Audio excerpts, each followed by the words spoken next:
Buenas tardes, amigos de Agenda Económica. Gracias por estar una vez más en otra entrega de su programa, Agenda Económica, los domingos de 4 a 5 por este canal 27 RNN.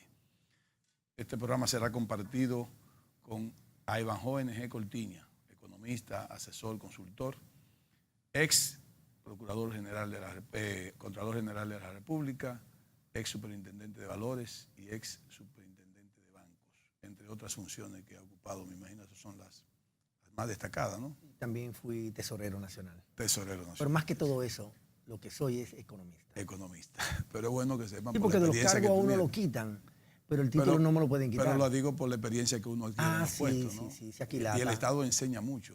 Sí. Si tú quieres, aprende, ¿no? Una enorme experiencia, sí, se aquilata, sí. Contigo, lógicamente, vamos a hablar de tu reciente libro. Yo no digo que es tu último libro, porque tú escribirás otros más, me imagino, que la vida te dará la dicha de hacerlo. Pero tu libro más reciente se llama Falsabilidad en la economía dominicana. Pero, lógicamente, yo no voy a hablar solamente de un libro cuando tú estés en el programa, porque a ti hay que aprovecharte.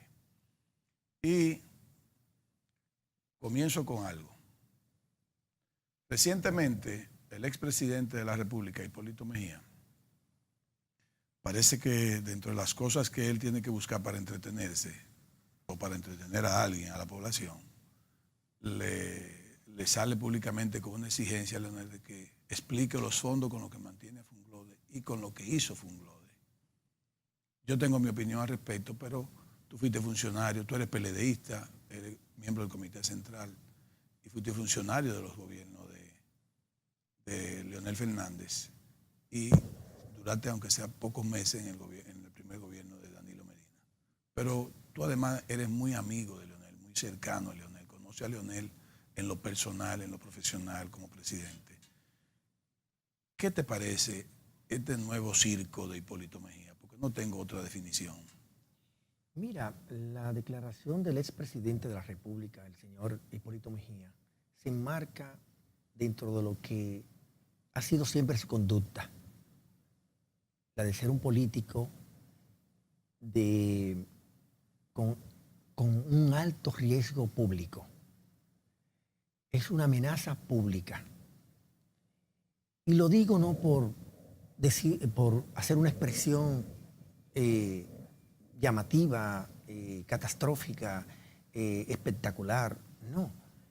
Hipólito Mejía fue y sigue siendo un peligro público. Cuando fue presidente de la República, expuso a la economía dominicana en la más profunda crisis de la historia económica contemporánea, de la cual todavía nosotros los dominicanos, con el denominado salvataje que se le hizo al sistema, aparte del sistema financiero dominicano, nosotros los dominicanos seguimos costeando parte de esa solución de la crisis que se le dio en ese momento. Nos quedan décadas todavía. Sí, nos quedan décadas. Pero todavía en el presente, porque los dominicanos que nos están viendo tienen que saber que en el presente parte de la ausencia de espacio fiscal que tiene la finanza pública se debe a que el Estado tiene que transferirle anualmente, y así está consignado en el presupuesto de la Nación, partidas al Banco Central para poder honrar parte de la ley que obliga la ley de recapitalización del Banco Central, los recursos que tiene que transferirle para lo que se denomina el déficit cuasi fiscal. Y digo que él, siendo presidente de la República, se constituyó en un riesgo político y un riesgo y una amenaza pública por esa razón, pero además también porque cuando era candidato con altísimas posibilidades de ganar la presidencia de la República en el año 2011, usted recordará que él hizo un llamado a los productores de arroz para que no le pagaran al Banco Agrícola de la República Dominicana. Un llamado que ni siquiera una persona común y corriente se atrevería a hacer, mucho menos un político que fue presidente de la República o un hacedor de opinión como eres tú o un economista como lo soy yo, nos atreveríamos a hacer un llamado de ese tipo, porque usted está invitando a cultivar, a fomentar la cultura del impago, la cultura de la morosidad. Y eso obviamente atenta no solamente con esa entidad bancaria, en ese entonces el Banco Agrícola, sino también con parte del sistema financiero dominicano. Y por eso yo digo que Hipólito Mejía para ese entonces también, ya no solo como presidente, sino como expresidente y como candidato a la presidencia con posibilidades, era un peligro público. Ahora con lo que ha dicho, algo viejo, no ha dicho nada nuevo, solamente habría que recordar que el Funglode se constituyó en la gestión gubernamental de él. Y él, siendo de la República, presidente de la República, tuvo la oportunidad. Entonces, yo creo que como él ha perdido espacio político dentro de su partido, el PRM, espacio que ha ganado en buena lid el señor Abinader, Luis Abinader, y lo demostró en la convención de ellos para las elecciones del año 2016, y lo está demostrando ahora porque las distintas encuestas posicionan a Luis Abinader como puntero dentro del PRM. Entonces él quiere ganar espacio, protagonismo y tal vez hasta pagando deuda con declaraciones de este tipo. Entonces yo pienso que más atención de la que ya le hemos dedicado en este programa con tu pregunta y esta respuesta, yo creo que no se merece que se le dedique más espacio a declaraciones descabelladas como esa. Yo estoy obligado a comentar algo al respecto, porque yo digo, usted puede adversar a Leonel Fernández como político y hasta como gestión presidencial. El desempeño del presidente de Leonel Fernández, yo lo he dicho acá, que para mí fue con mucho más luces, pero con mucho más luces que sombra. Todos los gobiernos tienen luces y tienen sombras. Lo importante es tener una balanza positiva cuando ya tú comienzas a valorarlo. Pero si usted en algo no debe adversar a Leonel Fernández, es cuando él se decidió crear una fundación que por demás, en los años que tiene ya en su operación, ha formado profesionales y ha reforzado los conocimientos de otros profesionales. O sea, Leonel Fernández, con su fundación, está aportando a la calidad educativa de la República Dominicana para proyectarla como una sociedad moderna, inteligente, formada, educada. Yo creo entonces que criticar y buscar como desprestigiar una fundación diciendo que dónde están los fondos, que dónde son los fondos, yo creo que es muy mediocre el asunto, o sea, es muy pequeño. Permíteme, Ezequiel, agregar algo a ese comentario, porque se ajusta perfectamente a lo que estás diciendo. Funglode probablemente es la entidad, el centro de pensamiento más importante que tiene la República Dominicana.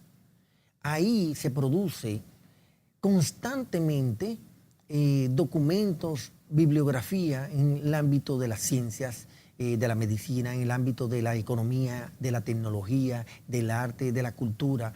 Y además... Discusión de políticas públicas. Discusiones de políticas públicas y discusiones y debates de pensamiento, que en países como el nuestro eso es muy escaso. Tan escaso que ni las propias universidades propician en la forma sistemática como lo hace Funglode, porque las universidades muchas lo hacen, pero en forma esporádica.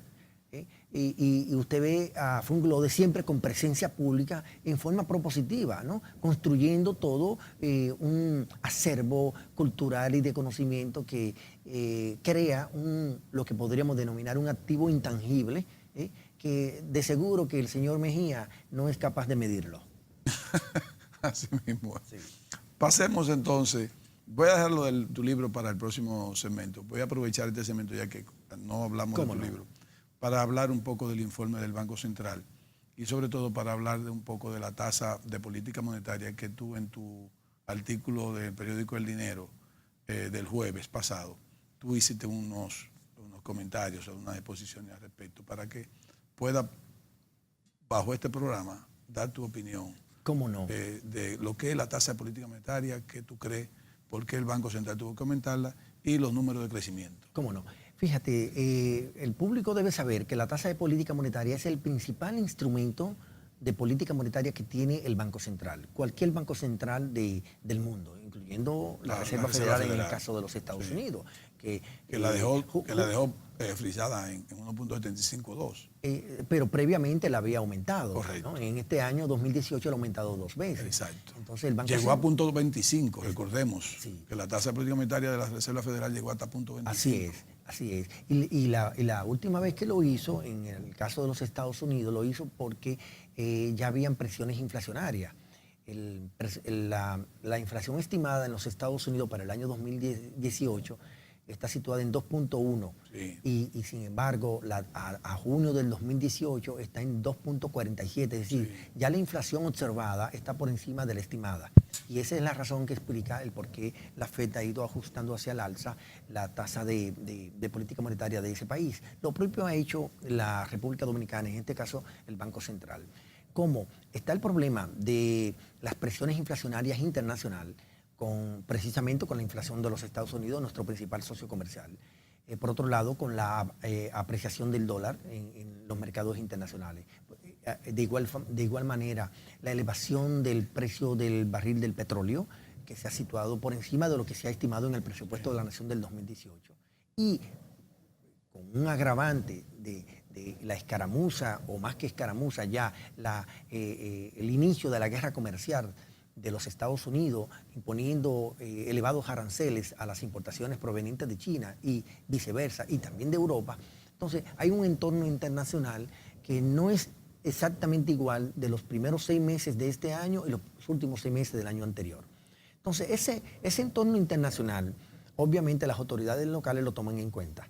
Que sumado al local, que usted encontró que en los últimos meses la presión cambiaria ha ido aumentando y por eso la depreciación de la moneda, aunque todavía está dentro de la banda estimada para el presupuesto de la nación, está acercándose hacia el tope máximo de la banda, y eso naturalmente es una señal también para los hacedores de política monetaria. Igualmente la tasa de inflación, que aunque está dentro del rango de la meta de inflación de 4% más 1, pero la inflación anualizada ya se sitúa a junio del 2018 en 4.63, sí, la anualizada. Eso quiere decir entonces que hay señales de presión por el lado cambiario, por el lado de la inflación local, por el lado de la inflación internacional, y entonces el Banco Central hizo lo correcto al ajustar en 25 puntos. Pero lo que se aprecia es que para finales de año la tasa de inflación va a quedar por debajo de 4, hasta ahora, por lo que se ve. Habría que ver cómo se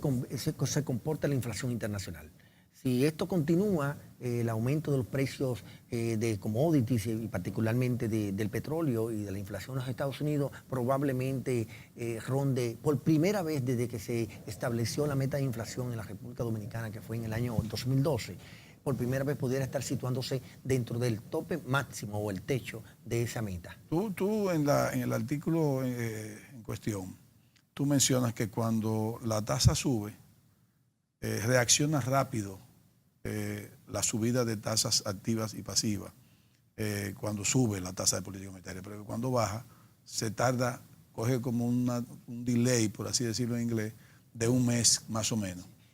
Y que no necesariamente porque suba van a subir las tasas, aunque suben inmediatamente, pero que puede ser que después vuelvan a bajar. Hiciste un buen trabajo de investigación y de análisis. Sí, justamente. ¿Qué tú crees ahora que puede pasar? Sí, te voy a responder. En primer lugar, la subida de la tasa de política monetaria en 25 puntos básicos, sí, o 0.25%, conforme al historial de los últimos 4 ajustes o movimientos en el tipo, sí, de la tasa de cambio monetaria, cuando se verifica la evidencia observable, demuestra o indica, señala que cuando la tasa de política monetaria sube, automáticamente la tasa activa sube. Sí, más la pasiva no necesariamente no sube de inmediato, sube después, con un efecto, con un delay, como usted dice, un sí, retraso, sí, en la respuesta de la tasa pasiva. Pero la activa es casi simultáneamente con el anuncio de la autoridad monetaria. No así sucede cuando es lo contrario. Cuando la tasa de política monetaria es hacia la baja, hay el efecto de traspaso hacia la tasa activa bancaria. Se toma aproximadamente un mes. Yo he calculado que este 25 puntos básicos de aumento de la última resolución de la Junta Monetaria, o más que de la Junta Monetaria, de la Autoridad Monetaria, correcto, particularmente del Banco Central, pudiera hacer elevar la tasa de interés activa promedio ponderado de la banca múltiple especialmente, en una franja que podría situarse entre 0.50 y 0.75. Ese es el estimado que yo hago a partir de la evidencia observable que puede ser verificable en las estadísticas del propio Banco Central, que se puede asociar en los últimos 4 o 5 ajustes o movimiento de la tasa de política monetaria. Vamos al cambio y ya volvemos con falsabilidad en la economía dominicana de Ivanhoe Energía Cortiña.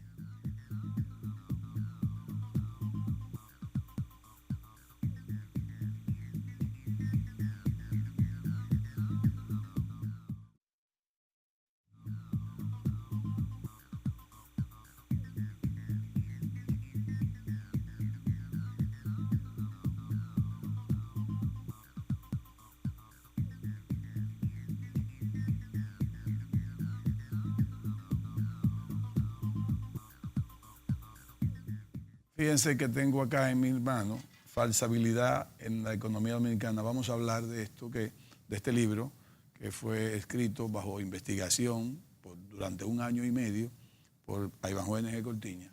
Y con él vamos a hablar sobre el libro que tuvo lanzamiento el martes 31 de julio. Que te pido disculpas que estuve presente, pero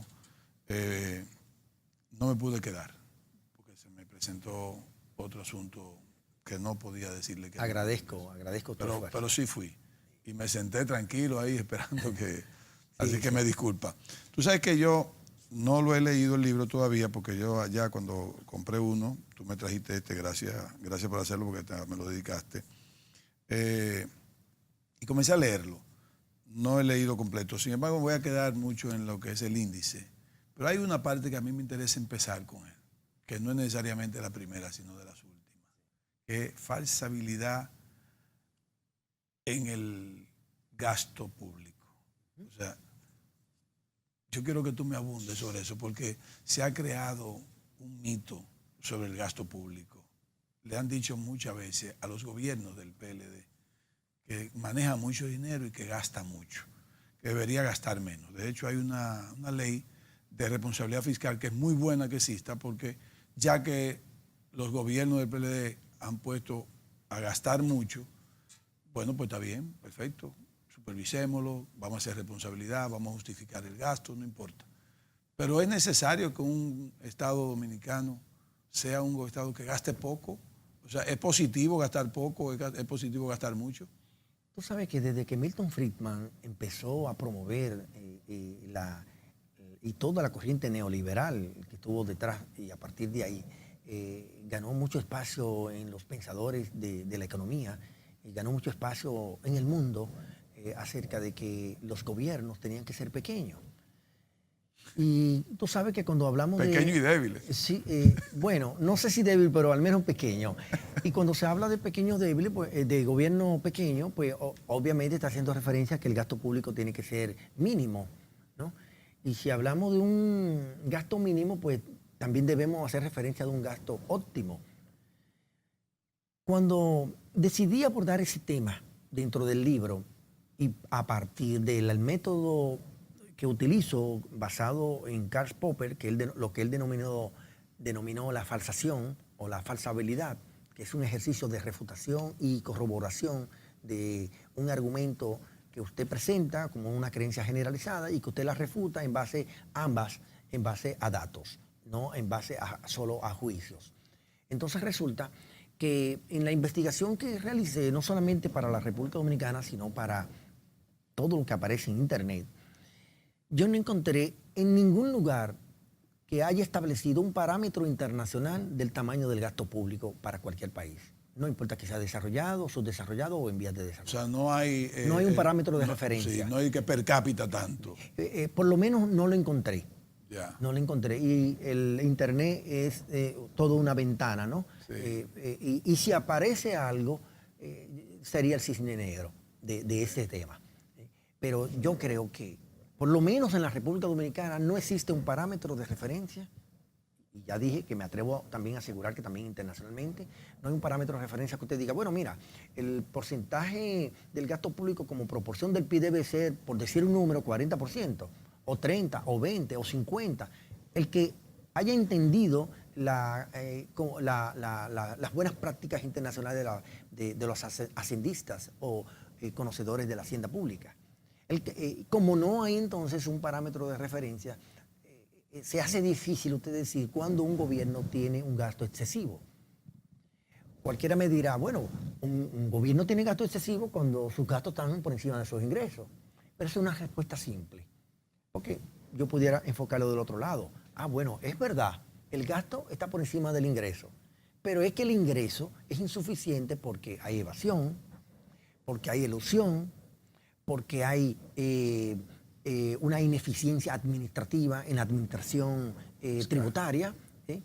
Es decir, usted puede establecer 3, 4, 5 causales que te puedan demostrar que la recaudación efectiva no se desvía en forma significativa de la recaudación potencial de la que un gobierno, un país está en capacidad de generar como ingreso público. En consecuencia, esa sería la respuesta para el que me diga a mí es que el gasto óptimo es cuando no está por encima del ingreso público. Entonces, para aterrizar un poco más todavía en la respuesta que quiero darte, en el libro yo sostengo, basado en un mandato constitucional, no un mandato de ley, no un mandato o un juicio de valor de Ivanhoe o de Ezequiel, que es la Constitución de la República, que le reserva papeles fundamentales al Estado y al gobierno general y a los gobiernos locales de participación en la economía.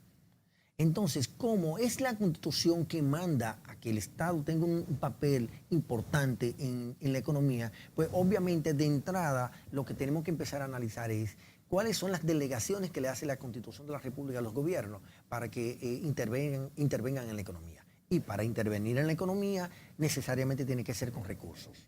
Y esos recursos es gasto público. Una pregunta simple.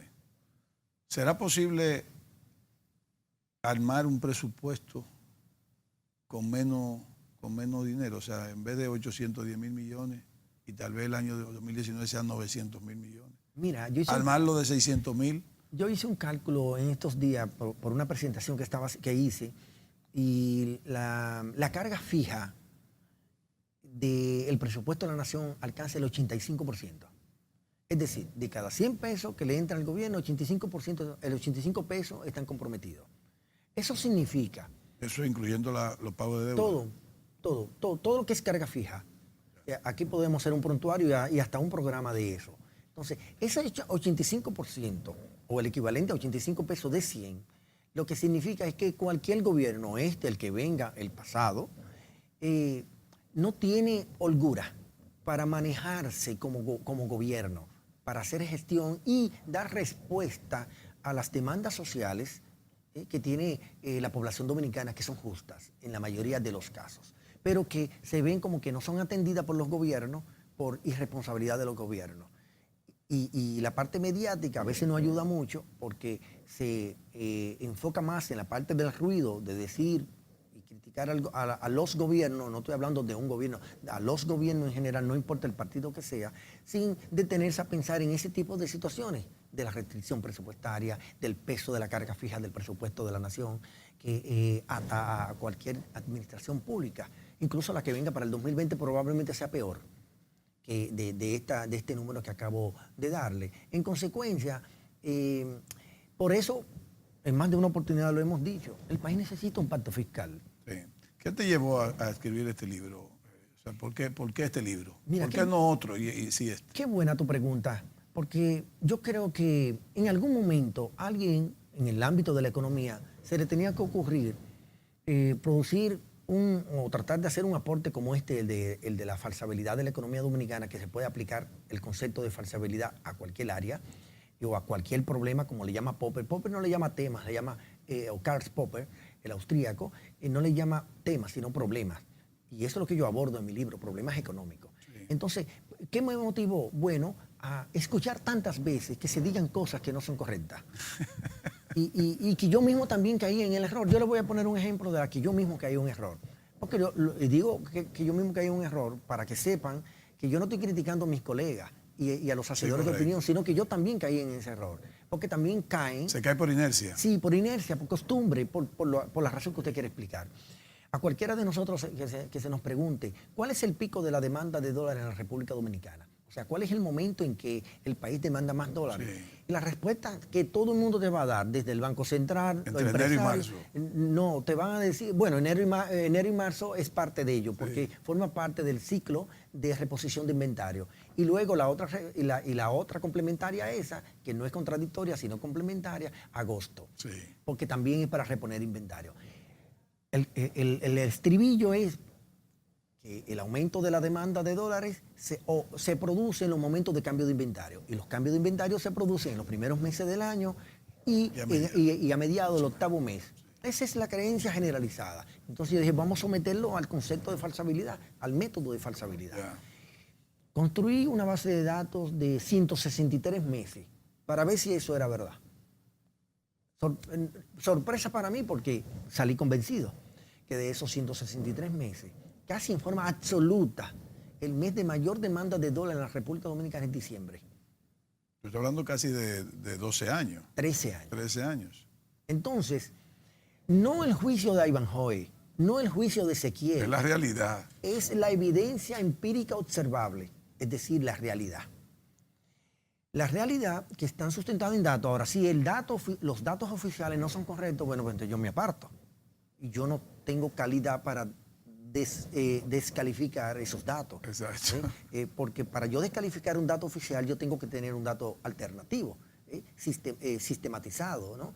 Conforme a criterios técnicos de sistema de estadística, especialmente el que utiliza el Banco Central, que el sistema de cuentas nacionales que utilizan todos los países que conforman la mayoría de los países de las Naciones Unidas.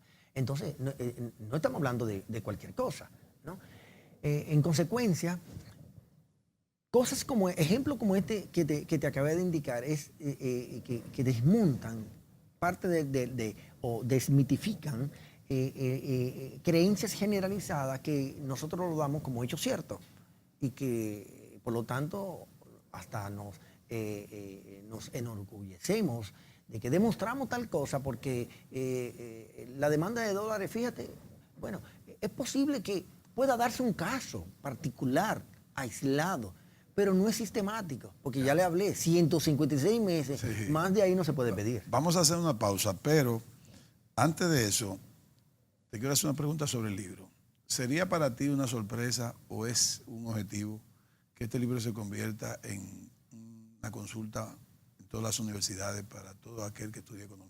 Mira, en mi segundo libro, mi primer libro es Hechos Monetarios y Fiscales, y el segundo fue, que lo presenté aquí en tu programa, casi todo sobre la economía dominicana. Sí. Casi todo sobre la economía dominicana se constituyó en el libro el segundo lugar de mayor venta en la República Dominicana de los libros de no ficción, durante 6 meses. Ya para mí eso es un reconocimiento al libro, no a mí.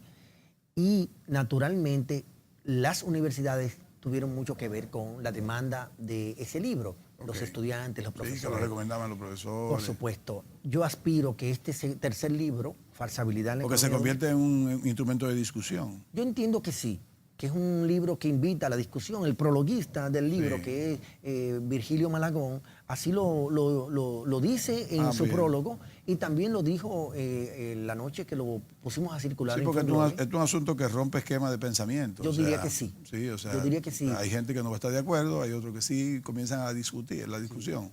Lo importante es que el que... Esto también te llevó a esto también tu formación política, porque los PLDistas se forman basados en la discusión directa de temas y de conceptos. Sí, se lo agradezco a don Juan, a Juan Bosch, que nos hizo inspirar a todo lo que son los PLDistas que construimos el PLD. Correcto. ¿No? Lo que yo le llamo, que pertenecimos a los círculos de estudio, no a los círculos de empleo. Del 2000 para atrás. Exacto. Porque hay dos tipos de PLDistas, los que pertenecen a círculos de empleo. No están hablando, no es de que corrige, porque tampoco tú sabes que la gente malinterpreta. No es que tú estás diciendo que unos son diferentes, o sea, que son No, más negativos. no, Son, no, son otros. No, exacto. Y hay muchos buenos, Sí, claro, muchísimos claro, buenos claro. En las generaciones que luego entraron. Y qué bueno, porque el PLD se robustece vio. de alguna manera, pero siempre cuidando la esencia. Entonces, esa parte pedagógica que uno heredó de don Juan, Ya. del esfuerzo de uno darse a entender en la comunicación escrita y hablada, que la hablada la que estamos haciendo ahora y la escrita porque las 277 páginas que tiene el libro es una forma de plasmar el pensamiento de uno, que está fundamentado en datos. Yo decía, Ezequiel, que, bueno, cualquier persona, especialmente economista, puede refutarlo y qué bueno que lo refute, Claro. pero que lo refute con datos.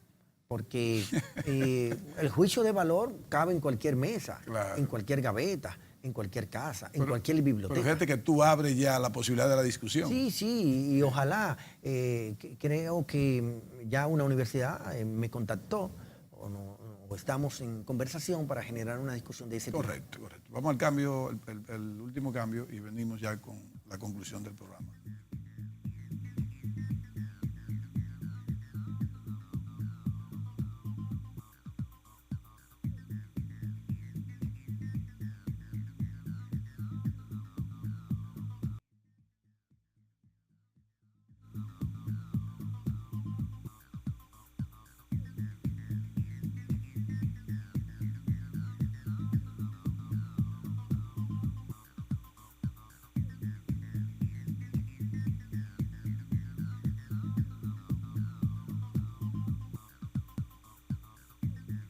Bien, continuamos con Aibajó NG Contiña, economista, consultor y asesor.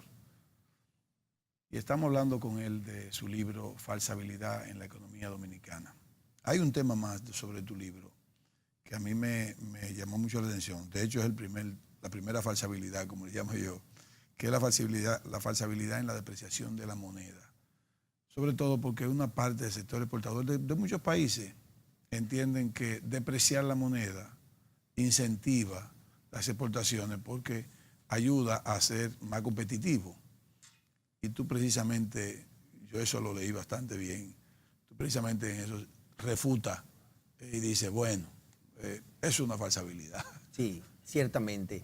Si Brasil propicia la depreciación de su moneda, si propicia la depreciación, porque no puede hacer una, porque si la devalúa es porque el tipo de cambio es fijo. Y si es de mercado, pues es depreciación. Exacto. Entonces, Brasil sí incide en el comercio de América Latina, especialmente de Sudamérica. República Dominicana no tiene capacidad en ningún rubro para incidir en los precios internacionales y tampoco para incidir en los mercados internacionales a nivel de cuota, a nivel de volúmenes de exportación y mucho menos en canales de distribución.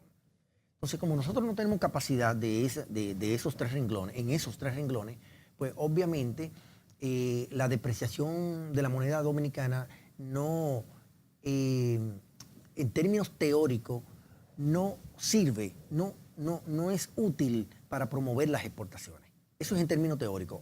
Aunque la literatura económica diga lo contrario, pero para los países desarrollados, que sí tienen esa capacidad que te dije, de influenciar en precios, influenciar en cuotas y ese tipo de cosas. Ahora, ¿qué dice la evidencia observable, empírica de la República Dominicana? En 156 meses también que estudié, que la depreciación, que en los meses donde hay mayor depreciación monetaria del peso dominicano no está asociada a los meses de mayor tasa de crecimiento de las exportaciones. Eso no es un juicio de valor, eso es un dato observable. Y lo contrario, que no es cierto que cuando hay la menor cantidad de depreciación de la moneda dominicana, se deprima las exportaciones, sino que hay muchos casos en donde la depreciación es baja o casi nula y las exportaciones aumentan. Entonces, la evidencia empírica que soporta este juicio, ya teoría para la República Dominicana, porque reitero, este es un análisis para países como el nuestro. Sí, claro. Que no tenemos esta influencia que te acabé de decir. Para que no lo vayan a hacer comparaciones. Sí, para que no digan Pero ahora Estados Unidos y China tienen un problema y Estados Unidos está acusando a China de depreciar su moneda para ser más competitivo en Sí, las exportaciones. en el caso de China, que es un sí, problema de competencia. en el caso de China y Estados Unidos sí podemos hablar porque son dos países que inciden en el comercio mundial. Exacto. China porque es la principal economía del mundo desde el punto de vista comercial. Exacto. Y Estados Unidos porque es la principal economía del mundo desde el punto de vista de su tamaño del PIB. Exacto. Entonces estamos hablando de las dos principales economías del mundo. Lo que hagan ellos, bueno o malo, va a incidir en una Claro, u otra dirección. claro que Y sí. parecería indicar que lo que ha pasado, empieza a pasar ahora con el tema de los aranceles, no habría que ser un gurú en economía como para proyectar, pronosticar, predecir, estimar que tendrá impacto negativo no solamente en el comercio mundial, sino en la actividad económica mundial. Esto va a tumbar mucho paradigma con este asunto de que la gente piensa una cosa y tú vienes investigando otra. No quiero llenarme de vanidad, Ezequiel, porque tampoco no quiero cantar victoria. Porque una de las cosas que digo en el libro es que no se puede cantar victoria diciendo... No, porque tampoco tú no estás diciendo nada absoluto. No, por supuesto. Sí. Por eso invito... Hay algunos casos en donde... De hecho, la economía no es absoluta. Así es. Y hay algunos casos, en el libro aparece, pero no hay tiempo para desarrollarlo, en el que la falsabilidad no puede ser demostrada. Y entonces se corrobora la proposición generalizada que está planteada en el libro.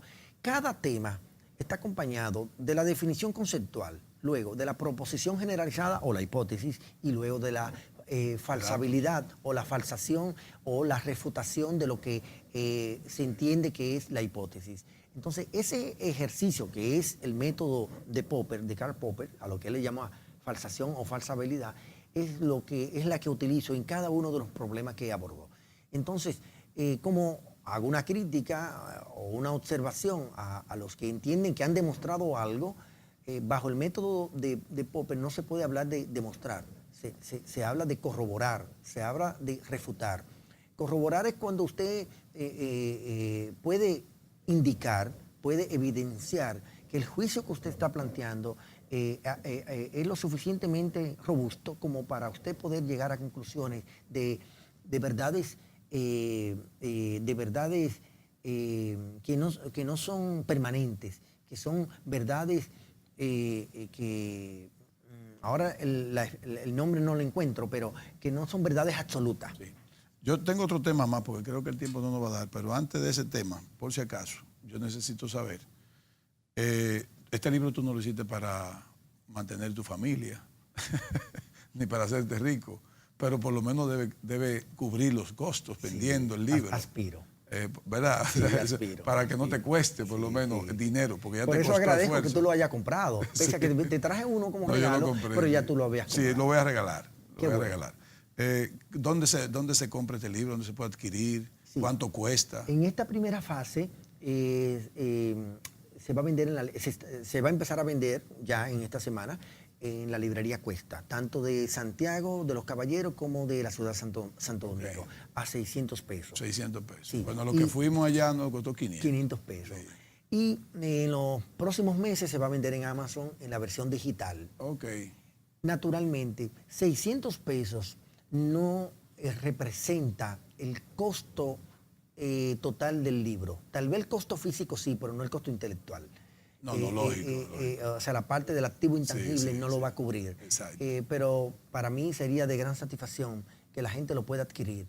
No solo por el tema de que, bueno, si lo compra es 600 pesos, sino porque creo que va a ayudarle por lo menos a cambiar su forma de pensar sobre los fenómenos económicos. No, pero yo creo que pusiste un precio módico para que pueda ser adquirido. Yo creo que es razonable. 600 pesos. Yo creo que tú me dijiste que lo vendiste todo en el acto de lanzamiento, sí, de presentación. Todos los libros que se llevaron fueron... Pero creo que también ayudó mucho el precio. Sí. O sea, 500 pesos prácticamente la gente lo tiene fácil. Sí. Mucha gente se toma 2 cervezas muy fácilmente. Sí. ¿Cuántos libros tenía ahí? ¿200, 300 libros? En la puesta en circulación llevé 125 libros, se vendieron y no pude vender más porque ya no llevé más. Exacto. Quiere decir que perfectamente pudieron venderse porque la asistencia del público rondó las 200 personas. Tú dijiste que no va a haber tiempo para analizarlo entero. Qué bueno, porque te compromete a volver. Sí. Pero el último tema es falsabilidad del Producto Interno Bruto. Hablamos de este tema antes de que termine el programa, por favor. Mira, sí, tú sabes que... La concentración sectorial del Producto Interno Bruto. Siempre se ha criticado mucho cuando el Banco Central da a conocer las cifras del crecimiento de la economía. Sí. Ahora, en esta semana, el Banco Central dijo que la economía en el primer semestre creció en 6.7%, ¿no? Sí. E interanual en 7 puntos y algo. Es un crecimiento importante, significativo. Sin embargo, la gente lo descalifica, incluso economistas. Sí. Sin poder aportar otros datos que digan cuál es el dato del crecimiento. Lo critican, pero no dicen por qué no. Ni por qué. Exacto, no presentan evidencia. A mí me hubo una, y escúchame que te diga rápido esto, hubo un señor que tenía un programa que me invitó, me dijo que si era fácil alterar los números del Producto Interno Bruto. Y yo dije que imposible, eso no puede alterar. Puede fallar en el cálculo de más o menos, pero no vas a inventar que crecimos sin haber crecido. O sea. Y mucho más en esta época, en estos tiempos, que organismos internacionales como el Fondo Monetario Internacional, la CEPAL y otros monitorean esos datos. Sí. Y hay incluso precedentes de países en que ellos lo han denunciado, como el caso de Argentina. Sí. Y a nosotros nunca nos han denunciado por eso. Es decir, que la data que publica el Banco Central, yo creo que son datos, informaciones creíbles. Y yo digo que el que no crea en esos datos, que presente otros datos, pero datos sistematizados, no elucubraciones. Exacto. Porque bueno, de elucubraciones la economía no se hace elucubrando. Y entonces decía que en el caso del crecimiento del PIB, el PIB puede tener riesgos en su comportamiento, dependiendo de en cuáles sectores o subsectores se produce el crecimiento. Gracias a Dios que el crecimiento de este primer semestre del año 2018 se ha producido en los sectores clave de la economía. Estamos hablando de la construcción, la manufactura, el turismo, la zona franca son básicamente manufactura, construcción, comercio, que son los sectores clave. Agricultura. Pero la agricultura es clave desde el punto de vista de la generación de empleo. Correcto. Y de generación de bienes, más no es clave para la generación de ingresos tributarios. Amortigua mucho el impacto migratorio. Sí, bueno, especialmente porque hay mucha mano de obra también de ambos países. Pero decía que ese es uno de los riesgos que tiene cuando la economía crece mucho sobre la base del sector agropecuario, porque entonces tiene un riesgo por el lado tributario, porque el sector agropecuario no tributa prácticamente. Usted ve las estadísticas y la tributación es casi nula. No así sucede con el comercio. El comercio es el sector que más aporta a los ingresos tributarios, pero también es el sector que más aporta al empleo, tanto el empleo formal como el empleo informal. Igual también sucede con la manufactura, es uno de los sectores que más aporta a la creación de empleo. Y la construcción también es uno de los sectores que aporta más al empleo. Entonces, ¿qué quiere decir eso? Que cuando el crecimiento del PIB se produce en sectores estratégicos como eso, el riesgo del PIB se reduce, se minimiza. Cuando el crecimiento del PIB se produce en sectores como por ejemplo la minería, el sector financiero, entonces ese crecimiento sí tiene una exposición a riesgo mayor en el PIB o del PIB. Por la razón contraria a lo que te expresé. En el caso del sector financiero es verdad que paga los mejores salarios, pero es verdad que no genera empleo, o genera muy poco empleo. Igualmente la minería. La minería es un sector que paga buenos salarios, pero un sector que prácticamente no genera empleo. Entonces, la exposición a riesgo del PIB, cuando el crecimiento es concentrado en sectores que no son propulsores de estos elementos que te estoy mencionando, entonces hay un riesgo a que el crecimiento del PIB no logre el efecto difusión al que se espera cuando la economía crece y los gobiernos quieren validar ese crecimiento económico mediante resultados sociales. La mejor validación del crecimiento económico en cualquier país del mundo, especialmente con las características del de la República Dominicana, es cuando los indicadores sociales también avanzan. Ahí estaríamos validando entonces no solamente los resultados económicos, sino también la validación de la política. Que aparecen de una u otra manera, pero tal vez no en la medida de satisfacción que tiene la gente, que la expectativa de satisfacción que tiene la gente tal vez son más altas que lo que indica el crecimiento, o sea, que el crecimiento indicado. Sí, mira, ese es otro de los ejemplos de las expectativas que yo pongo ahí en el ejercicio de refutación y falsabilidad. Ah, ok. En la economía dominicana, en el índice de confianza que se mide, Sí. lo hace el Ministerio de Economía y Planificación, da cuenta de que siempre los dominicanos tienen unas expectativas inflacionarias mayores de las que se acontecen. Ok. Entonces, eso es parte de los mitos que uno trata de desmontar a partir de este ejercicio de refutación de Bueno, falsabilidad. Ivanhoe, tendrás que volver al programa para seguir hablando del libro. Yo te prometo, como un aporte, no puedo ayudarte a escribirlo, no te puedo ayudar ni te voy a, ya no vale la Pero me pena. ayuda leyéndolo y presentándolo. Leerlo seguro, pero por lo menos me voy a pasar varios programas hablando del libro. Gracias. Para que la gente se motive a comprarlo, no para ayudarte a recuperar los costos, pero sí para ayudarlos a ellos a que puedan tener momentos de discusión económicos. Y tal vez consiga un cliente y me dan alguna consultoría, ¿no? Gracias por estar en Agenda Económica. Gracias. Y gracias, amigos, por seguir con nosotros, que este es su programa, Agenda Económica. Hasta el próximo programa.